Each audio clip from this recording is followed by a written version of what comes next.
Sponsored by Anthony Mendez. AM 1220 KDOW and Money 2.0 present The Real Estate Report with Tony Mendez and Gordon Hines. Bay Area real estate and mortgage experts with over 25 years in the business. Now, with an in-depth look at this week's local and national real estate news and what it means for you. Your hosts, Tony Mendez and Gordon Hines. Welcome into the Real Estate Report. I'm Tony Mendez. And I'm Gordon M. Hines. Welcome to the show. It's a call-in show, 800-516-1220, 800-516-1220, or you can email the show, Tony@BayAreaLoanSource.com or Gordon@BayAreaLoanSource.com. It depends on what kind of answer you want to get. We are both have different opinions on real estate, and I think that's what makes us, good radio. So it makes us good partners as well. Gordon's been in the business, the real estate business, for 28 years, I think. But you've been in the mortgage business the last 20 years, and you still are in the real estate as well.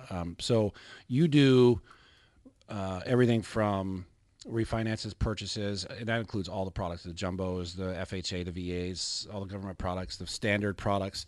And I've been in financing for over 19 years, and I think we have a really good idea of what's going on in the Bay Area. I've been doing the Bay Area mortgages for 15 years here locally.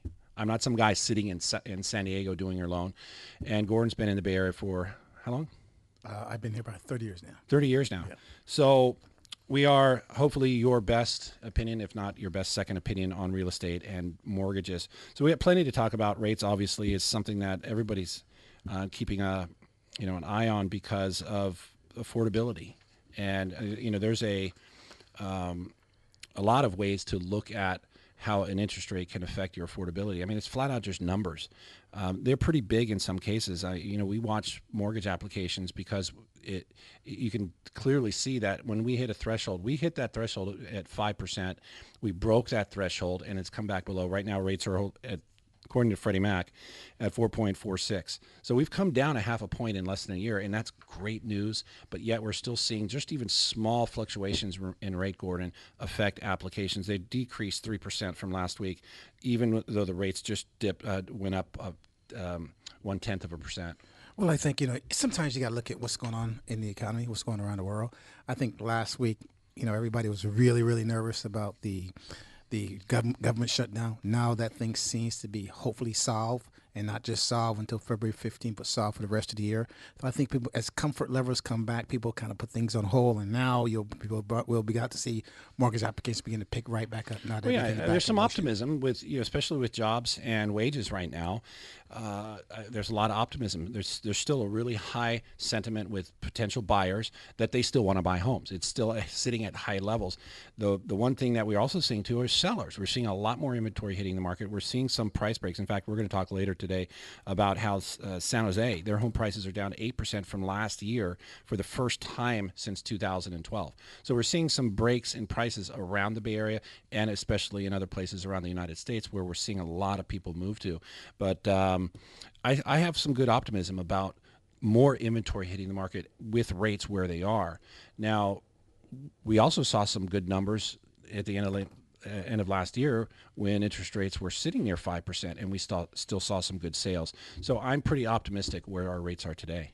Yeah, well, volume, like you just said, if you look around the country, you look around the world, you look around Oakland, you look around all the local cities, you're seeing more houses come on the market, you're seeing more buildings going up. Housing starts, as we move now towards the spring, you'll see housing starts begin to perk up. I got a couple of calls from the people actually moving from this local area to the Sacramento area, looking at new housing, buying new housing, kind of scaling downward as far as price is concerned, but actually scaling upward as far as house size is concerned. It's kind of interesting because Sacramento is a more affordable market. A lot of these people now work from home, so they're not tied to, commuting. So as we kind of become more and more mobile and more options in our jobs, we actually have different options to kind of buy in different locations that we weren't held to before. I totally agree. And, I think everybody's going to say one time or another that the commute here, whether you're commuting in a car or on a train or a bus, however you do it, sucks. It was at one point ranked the Bay Area as number one as far as the mega commute.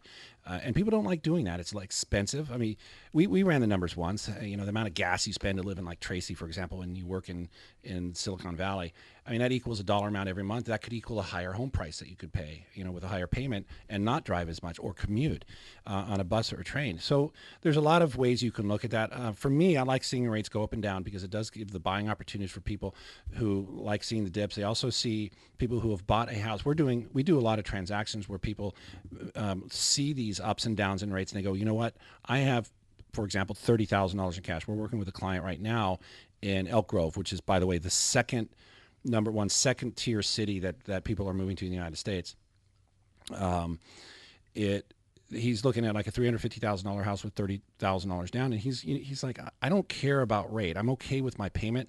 I just want to be able to refinance it later and get the benefits in the with the lender paid costs that you can get by taking the higher rate, and it opens up the door when rates do dip to refinance and then use the equity instead of money out of his pocket. So he's getting a better bang for his buck because he's if he refinances later but he paid points, he's going to assume the cost of those points, whereas since he's not paying points, he's going to get the benefit of the lower rate and possibly roll in the points then instead of out of his pocket. Yeah, we're also seeing a lot of cash out refinance. We talked about this previously in a few other shows. Even though people have a lower rate for finding, people are finding that your home is the lowest rate possible you're going to get as far as borrowing money. Even though the rate might be going up, as long as the benefit far outweigh the cost. Don't be so concerned about locking in, staying in a low rate. If you have equity tied up and there's a need for money, go ahead and tap that equity in your house. As long as it's used for something fruitful and something beneficial, and it's not used to gamble and bet on the Super Bowl, I think it's actually a worthwhile investment to look at. Are you gonna boycott the Super Bowl this year or not? No, absolutely not. No. No. I thought about it for a while because it just the last two games just really left a bad taste in my mouth. But there's a California team in there, so I have to watch and I have to root. But they weren't always a California team, so. Well, they were always a California team, actually. They moved from California I know, to St. Louis and then back. I know, but they weren't always a California team. Okay. Well, now they're back, so. I don't know. I'm so anti Patriots that I have to watch the Patriots, although they're favored. I think 6-1, not a bet. 55 points or 56 points for the over under. Like who watches this stuff and enjoys? I'd rather just watch the game. I don't like gambling. Well, because you're not a gambler. But people that are gamblers like those statistics. They like those projections. That's how they make their money. I had a client, from speaking of gambling, I had a client a few years ago that was a professional gambler. That's what this guy did. He gambled for a living. And he says, he can't just walk into a casino like any other gambler. He has to get invited. They get invited to these card games. I said, what's the most you ever lost? He said, I lost $1 million one time. I said, what's the most you ever won? He said, I won $3 million. But he was a professional gambler. The guy had 6 houses that were paid for. He had $200,000 in each, like 5 different bank accounts. He was successful at what he did. A lot of people don't know this, but you can use gambling proceeds, right, towards qualifying income. Absolutely. We had a client. Well, I did not know this when I got into business. This is one of the coolest things about the business. You get to see what everybody does. But I was really surprised to see how many people report their gambling winnings on their tax returns. I guess you have to. If you win over $2,000, they give you $10.99 from the casino anyway. Yeah. So you have to report. I've seen $50,000, $100,000 a year consistently with some of these people, and I guess but that's income. There was one of your loan officers had a professional gambler. He did a transaction, right? Yeah. All of his income was gambling. Yeah. So there are many ways to use income, and that's what we do best. We can find income that sometimes other companies can't find. We prime the pump. We ask i.e. banks. We prime the pump. We ask qualifying questions, and we can sometimes, if there's some margin there, we can find some more money to help you qualify. Can be the difference between you buying that house and not buying the house. That's the reason why we refer you back to us. Make sure you call us with your questions, your scenarios. Even if you think there's not a deal there, if there's a deal there, we're going to find it. So as often as we can, we talk about what we do. And I think Gordon just hit it right on the nose. I mean, we pick up a lot of business from other lenders, especially banks, that I don't want to call it overflow. It's just loans they can't do or they don't want to do. And that includes everything from self-employed borrowers. And I'm not telling you that banks won't do it. They just don't like it. And we get a lot of business that flows from these sources that just don't like these kinds of transactions. Self-employed borrowers, low credit borrowers, good credit borrowers, but that have like credit events like a short sale or a bankruptcy, foreclosure, things like that. Low asset or low down payment borrowers, commission borrowers, overtime and bonus borrowers that need that bonus or overtime to qualify. One of my favorites, the ones that banks turn down, are people that have large gaps of employment. I had somebody who had a gap of 9 months. 9 months, and they changed careers. They just went salaried, and boom, we got the loan done. Banks won't touch that. They don't do non-QM loans, bank statements, investors, foreign nationals, interest-only loans, the 40-year loans. Banks like to stay away from these. And homes with issues, like you're working with a client right now that has a non-permitted addition. They built out their garage and they, put some rooms in it and probably a little kitchenette and all that stuff, but it's not permitted. And a bank's not going to touch that. Yeah, I mean, but our lenders will. Of course, I think we look at people work seasonal income. I had a guy that worked at the Oakland A's. He did it for the last 8 years, and we were able to use his income, even though it was seasonal, but it was consistent. That's the key. That we were able to use his income to help him qualify. I mentioned earlier the young lady I was talking about that was moving from the Bay Area to Sacramento. The reason why we got her loan because she went to her credit union, and the credit union wouldn't do another loan for her because they said that they can only do one loan per person for owner occupied. And she said even though she's moving from San Jose to the Bay to Sacramento, they still wouldn't do it. Even though we could do that because it's the intent. She's moving from an owner to from an owner to another owner. It's well within the distance. It passes all the tests. She is going to live there. We've done owner occupied in Lake Tahoe for people that work in the Bay Area. We had a fireman who worked at the Bay, who actually lived in Lake Tahoe, but was a local fireman here in San Francisco. And we were able to do his transaction. Another lender wouldn't do because they said he didn't live in the house. Outrageous. So we came out of a very rough times. This is live. You can tell. I mean, Gordon just made a mistake. We see all these types of scenarios that came out of towards the broker side of the industry since TRID came around back in 2010.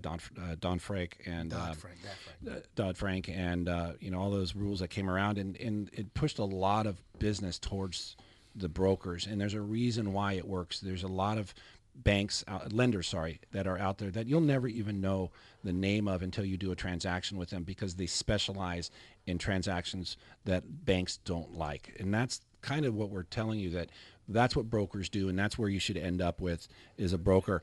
Not only that, I think it's there's other things, the service, the multiple shopping. I mean, if you go to a bank, you get their product, period, their pricing, their product, their guidelines. Whereas a broker will usually have, we have 11 or 12. We're signing up new lenders all the time just to take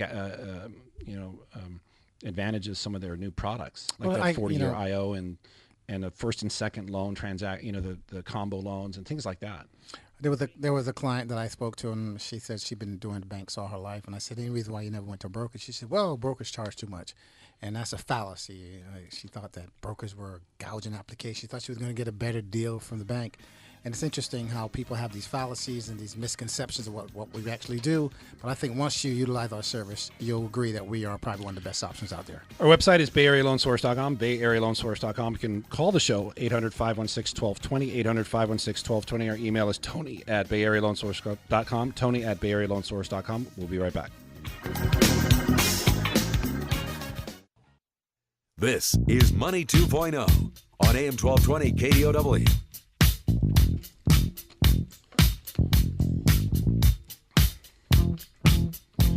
Welcome back into the Real Estate Report. I'm Tony Mendez. And I'm Gordon M. Hines. Thank you very much for listening to the show. We are in an ninth year, or is it 8th year? I think it's our 8th year, coming on the 9th. Time is clocking.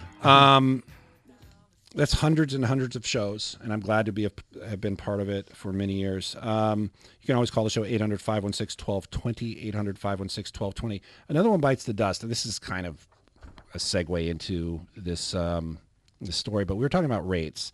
And, rates will fluctuate. They'll go from 4% to 5%, 4.5% to 5% and back down, and they'll keep doing that over and over and over. And, we're in a close range right now, but there's something called serial refinancing.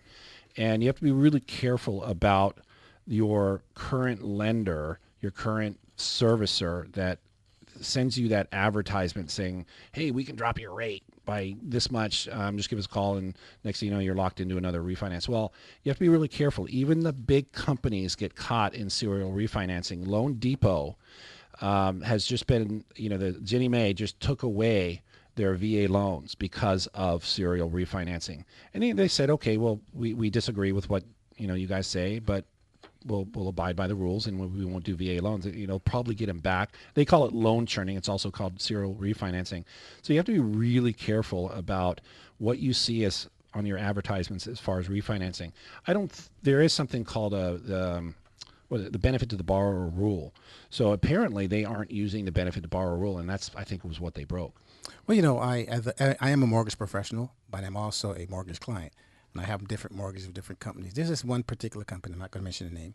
Every week I get a call from these people trying to solicit me to refinance.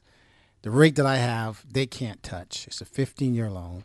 And every week someone just keeps calling me, robocalling me, saying, hey, listen, we can refinance, we can give you better. And I get these mails, the same thing. If I didn't know any better, I might have gotten taken advantage of, but simply because I knew better, I have the best possible rate and best possible deal. But sometimes, sometimes the senior citizens, people that are not in their right minds, can actually get bamboozled or strong-armed into refinancing, and really there's no real benefit other than the person on the other side making money. Yeah, you have to be careful. There's lots of advertisements coming in the mail. I love the one that you get right after you buy a house, and it says, hey, would you like a copy of your title report, or you're entitled to a copy of your title report. It costs $75. And it looks really official, but you already got a copy of it. You can just call your title company and get it. So there's a lot of scams out there. Be very careful. Talk to your mortgage professional. That's what we're here for. 800-516-1220, 800-516-1220. There's lots of news to talk about. We got an email from Paulo in San Leandro. We're going to talk about that in a minute. I like this email because he's talking about the Home Ready product, and it's not talked about a lot. But San Jose, home prices down for the first time since 2012 by 8% year over year, and this was in December. So December 2018 from 2017. Median home price is down 8% to $975,000 month ending on January 20th. This continues a trend that began in December when local prices fell 7.3% for the first year-over-year price drop since 2012. We're seeing more inventory hitting the market. We're seeing more sellers capturing equity, which is another interesting story. We're seeing a record numbers of equity being gained from sales of properties. And I think people are starting to figure out that there's only a limited amount of buyers out there, especially with rates doing what they've done, that are going to be able to buy their house. And speaking of San Jose, there was an article I saw today in the Contra Costa Times. San Jose is going vertical. There's plans in the mix to try to increase maximum height. So most cities have height requirements as far as how high a property can go, from 75 feet in the air to 150 feet in the air. And they're doing this simply because of the mass amount of people that are living there, the amount of jobs that are there. So San Jose is actually going to become probably a high density city pretty soon if they start to go vertical, like San Francisco, New York, those type of places. If I owned a single family house in San Jose, I'd be pretty happy that smaller homes are being built at higher prices. Single family homes will continue to be the most desired property out there. You have a yard, you have your neighbors are farther away, you have a little bit more control of your property, you own the land, you don't have HOAs that you will always pay. You pay the taxes no matter what you own, but you won't have that HOA. So I enjoy single family residence. That's all I will own. That's all I own right now, because I can do it. Now, I'm not saying that you shouldn't go out and try to get a starter home, which pretty much these are at higher prices. We saw, like in San Carlos, we saw a bunch of those, just property after property, building after building going up. And these are expensive properties. I think one went for $1 million, like a 1 or 2 bedroom, just because it's right next to the train, and 101. So starter homes, 1 to 1.2, kind of crazy, but that drives up single family residence prices. Well, of course, the land cost is more costly in the cities because of high density. You put high density housing, you get more houses per square foot. You'll make more money to the developer. More people can rent or buy. We're going to come back after this break. You're welcome to call the show, 800-516-1220. I'm Tony Mendez. That's Gordon Hines. We are the Real Estate Report. You can go to our website, BayAreaLoanSource.com. That's BayAreaLoanSource.com for more information. This is Money 2.0 on AM 1220 KDOW. Hello, hello, I'm not where I'm supposed to be. I hope that you're missing me, cause it makes me feel young. Welcome back into the Real Estate Report. And I'm Gordon Hines. I'm Tony Mendez. You can always email the show, Tony at BayAreaLoanSource.com or Gordon at BayAreaLoanSource.com. We always talk about how products drive the industry, the real estate industry, that is. And, those lenders that we talk about that are kind of the background of all of these brokers. They're that source of the money for all these brokers. Have really expanded their portfolios to include a lot of products. We've talked many times about non-qualified mortgages, which, you ultimately want to end up with a qualified mortgage. That's your Fannie Mae, Freddie Mac, and all the other government products because they have the best rates, the harder guidelines. But the non-QM ones, people who have shorter, or they need shorter wait times between credit events like short sales, bankruptcies, foreclosures. They have a bank statement only. They're self-employed and they can't, their net isn't as much as their gross, and they have to use their gross. So they use the bank statement product. There's the investment. Anyway, so there's the non-qualified mortgage products that the investors have stepped up. But going back to that A paper stuff, so FHA is considered kind of like subprime. That's like really the only true subprime. I don't even want to say that, only because they take lower credit scores. But Fannie Mae and Freddie Mac came out and they started some products called Home Possible and Home Ready. And Paulo in San Leandro wanted to know about how to qualify for these. Instantly, when you look up one of these products, you're going to find out that they have income limits. And a lot of people get scared away. They go, there's income limit, $80,000. I can't, $80,000, great. I might fit in it, but I can't afford the house that I'm going to buy unless I'm going to put a massive down payment. However, the income limits in a lot of the places, in fact, Paulo is in San Leandro, there are no income limits. So you can go to the Fannie Mae high balance limits, I think what's $726,000. That's correct. And you could put a low down payment on this and qualify under these Home Ready or Home Possible products. And the benefit here is you get a slightly lower rate than the standard Fannie Mae and Freddie Mac products. So that's how you qualify. You have to go and find out the income limits for your zip code. You can go to homeready.com. And there's a map out there, too. There's a map. You can tell if you qualify. Now, a lot of times people think, it's an income limit, I'm not going to qualify, but you'd be surprised sometimes. Sometimes you look at the maps and there's no limit in that particular city. So a lot of times these products, they do offer a slightly rate benefit.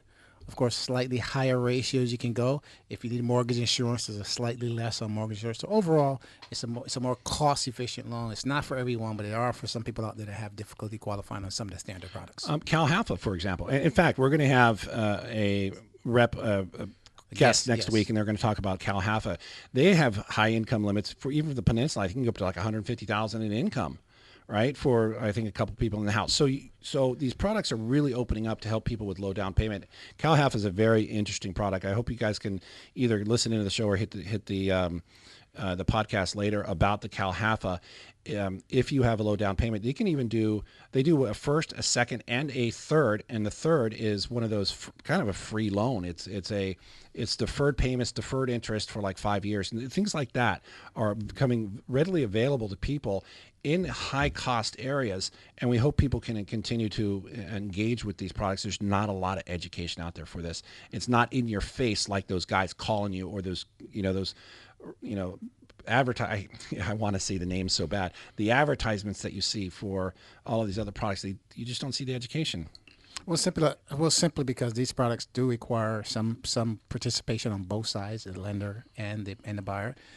Sometimes they're a little bit more lengthy. There's education sometimes required. And a lot of times loan professionals don't like to work with these kind of products because a lot of handholding needs to go on. You got to walk your borrower through. You got to educate them on what they're doing in the process.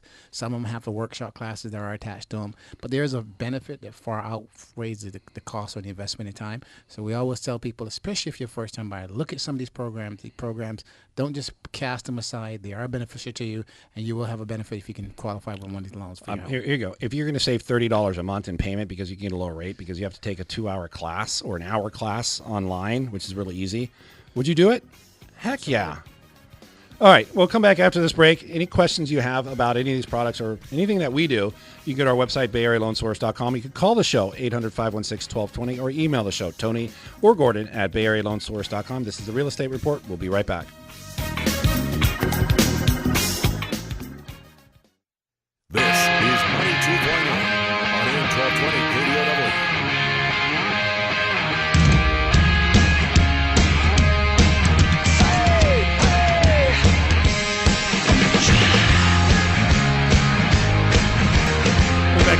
Estate Report. I'm Tony Mendez. And I'm Gordon Hines. Thanks for being with us. You can always call the show 800-516-1220. We are live. Products drive real estate. And I love talking about products. I'm still amazed when I see the numbers that how many people are frustrated and drop out of the loan process because they just aren't. They think it's daunting. They get frustrated and they drop out. It's all to me about the lack of education that's out there. It feels like it's all advertising. Even we were just talking earlier in the show about how you get those advertisements in the mail, serial refinancing. Hey, refinance. We know the rates right now are just a little bit lower than your current rate. Call us up. We're going to save you some money on it. I mean, and next thing you know, what they don't tell you is that, if you keep your current loan, you're better off because you're 15 years into it, or you're 20 years into, or 10 years into it, even 5 years. I've seen loans where the rate drops 0.5%, right? And it actually makes more sense for them to keep the loan that they have as opposed to refinancing. So you can't buy into these advertisements, but unless they're taking cash out, unless they're taking some cash out, or paying off some debt, or going to shorter term. Or they just need the lower payment. That's the one factor in there that we forget to acknowledge a lot of times, is that people just need the lower payment. We've done more interest-only loans in the last year than we did in the prior 5 years. A lot of that has to do is we didn't have them, but we're seeing more people saying, we just want the lower payment. We're happy that our equity's gone up. We're not worried a little bit about paying the principal off. We've gained more in our house than we thought we would gain, and we're okay paying the interest only. And those, and there's some interest only arms. There's the fixed interest only. There's the 40-year that has 10 years interest only, but the rate is fixed for 40 years. So there's a lot of really good products out there. I can't stress enough that don't feel like there's not something out there for you. Don't back out just because of that. Well, we also talk too. Not only a lot of products out there, a lot of tools that are available to you without having to call someone. You can go online and play with some different mortgage calculators and figure out interest only. What's my break even? What's my cost? A lot of things out there that are actually at your fingertips that you must utilize if you're going to be a mortgage professional. We talked about your house is your largest financial investment most of us will ever make. So if you're going to make that attitude towards buying and investing in something, you might as well learn all the benefits, all the ins and outs, and educate yourself to be a better consumer. More people are moving around the nation. According to Redfin's migration analysis, 25% of home searchers look to relocate to another metro area in the fourth quarter. That is 1% higher than it was 2% higher than it was in 2017, and now sits as the highest recorded level of the report's history. So people are migrating around the United States. We're seeing jobs do that. We're seeing companies moving jobs to places. Take Texas, for example, Austin, San Antonio. A lot of people have been moving there because it's affordable homes and you have jobs. And it's actually, I've been there. It's actually a nice place to go. I like San Antonio. I don't think I've been to Austin though. Well, jobs is the number one. That's how we feed our families. That's how we pay our bills, through jobs. So I think people always tend to go with jobs as concerned. Matter of fact, I was in Alaska many years ago, and I'd met people that moved up there. The family moved there for the pipeline. Those pipeline jobs were in economy was real tough in the 70s. Families moved up to actually Alaska for better paying jobs with a state with no income tax, and boom, they actually stayed. Seattle and Denver. They grew rapidly in 2017, 2018 to the point where buyers backed off the second half of 2018. But Denver still made the biggest move in 2017 at 24%. That was, I like Denver a lot as well. A lot of places that people are looking at from places like San Francisco is Sacramento. The number one place that people are looking at in Phoenix come from Los Angeles, Atlanta. Most of the people are looking from New York, believe it or not, that are outside of the metro area of Atlanta. Portland is San Francisco, and Seattle is San Francisco as well. So a lot of people are in the San Francisco Bay Area. These are the top 5 in the nation. There's 42% of the outside searches for Sacramento are coming from San Francisco. 20% of the outside searches for Portland are coming from San Francisco, and Seattle is a 13.8%. So those are some pretty big numbers for these big cities. I think people are going to start looking at places like Phoenix, though, and Reno and Sacramento, Salt Lake City, Boise, Denver. I think I just named almost all of the western cities, maybe Albuquerque and Flagstaff and a few other places. But I think people are leaving California in a way. I mean, we're seeing a lot of people. We just talked about how home prices in San Jose have dipped a little bit, about 8% on their year-over-year basis. And we also talked about how people are capturing equity, the most equity we've seen in many, many years that people have captured. And in fact, I think it's a record. And they're saying we're going to move to a place where we can buy house free and clear and still have a decent job and have some money left over.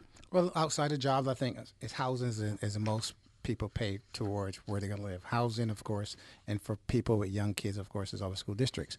So as you look at your whole calculator and try to figure out what your future is going to be, I think most deals are going to be around housing. Then around next thing you look at housing. First you look at income, jobs, of course. Then you look at housing. Then you look at school districts. It's one of those three is going to make you a difference where you're actually going to live. Those who sold their residences in 2018 made an average profit of $61,000, and West Coasters reaped even higher returns, and that number is up 22% from the 2017 when they only made $50,000. The biggest profits were in Silicon Valley, San Jose at 108% equity, San Francisco 78%, Seattle 70%, Merced, California at 66%, and Santa Rosa was in there too at 66%. So you see prices are dropping a little bit in San Jose. San Jose is the top of the list of people making equity. You do the math. People are moving. People are taking equity. Now, don't get me wrong. I'm not predicting that 2019 is going to be a year of people selling, grabbing equity, and moving somewhere else, and then all of a sudden, like, oh my gosh, what did I do? I missed out on that. My home price just dropped 8%. I'm not calling that. I'm just telling you some facts. I'm telling you that people are really opening their eyes to the amount of money that they've made over the last, however long they've owned their house. I mean, yeah, well, of course. You didn't have to own it long either. You could have bought in 2014 and still captured some of these just came out massive of, gains. One of the longest and bullish sellers market ever we've seen in this country. Sellers made money. Everybody that sold a house, I can't think of any seller that would lost money unless something bad happened, they didn't have insurance on the property that they lost or something along that line. But for the most part, everybody made money, like you just mentioned. The bigger the cities, of course, the bigger appreciation. Cities that are more desirable, people want to be in, they make more money. And that's why people stay the course in these high A lot of people are moving. Areas. I'm hearing more and more about young people, let's say in their 30s, that are just saying, I'm packing it up. I'm going to Phoenix, or I'm packing it up. I'm going to Denver. Well, we're going to come back after this break. Call the show 800-516-1220, 800-516-1220, or email the show Tony@BayAreaLoanSource.com, or go to our website, BayAreaLoanSource.com. This is the Real Estate Report. I'm Tony Mendez. That's Gordon Hines. We'll be right back.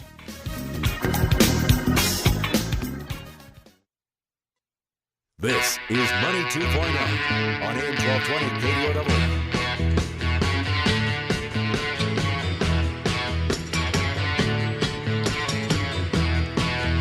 Welcome back to the Real Estate Report. I'm Tony Mendez. And I'm Gordon M. Hines. Thank you.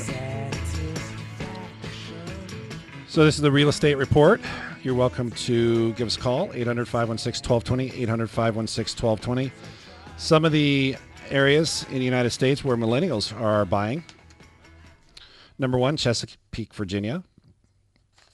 Elk Grove, California comes up as number two. We've done more transactions in Elk Grove in the last couple of years than it finally clicked on me that there's a lot going on in Elk Grove. There's inexpensive homes. There's affordable homes. I don't like saying expensive, but there's affordable homes. There's a decent commute, and you're close to the mountains. I've been there several times now, and I like it. Well, it's a metropolis to the Bay Area. I think Elk Grove is, most people go to Elk Grove for affordable housing. There's great school districts. It's a newer style city. The old farming towns are pretty much gone. Most of the farmland is now housing developments. There's an Apple facility out there too. Yeah, so it's close to the Sacramento airport. It's close to Reno. I mean, it's close to the Bay Area. I know people that live in Elk Grove that work in the Bay Area. So. Well, it's a better choice to me than going to Warren, Michigan, or Thornton, Colorado, or North Las Vegas. I don't know. Or Sioux Falls, South Dakota. But there's a lot of places. These are all smaller cities where millennials are moving to.